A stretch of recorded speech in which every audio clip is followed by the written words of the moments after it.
কাৰণে ভিতৰে ভিতৰে হিপাই গৈছে যেহেতু আজিৰ দিনটোতেই আমাৰ এই অঞ্চলৰ পৰা আমাৰ এইখন গাঁৱৰ পৰা বাহিৰত চাকৰি কৰা মানুহবিলাককো ইয়াত আহি কিনে অন্ততঃ নিজৰ আপোনজনৰ লগত একেলগে বহি কিনে অন্তৰৰ কথা সুখ দুখৰ কথা আৰু এসাঁজ খুব আনন্দ মনেৰে খাব পাৰিছে।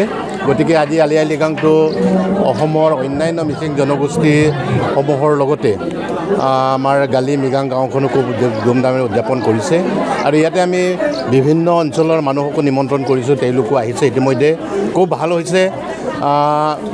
আমি যি ধৰণে আশা কৰিছিলোঁ সেইধৰণে আলহীবিলাকে আমাক ৰেচপণ্ড কৰিছে, আহিছে গালি মিগাং গাঁৱৰ আলি আই লৃগাংটো চাবৰ কাৰণেও আহিছে আৰু ইয়াত ৰাইজৰ লগত সুখ দুখৰ খেতি পথাৰৰ কথাও আলোচনা কৰিবৰ কাৰণে আহিছে।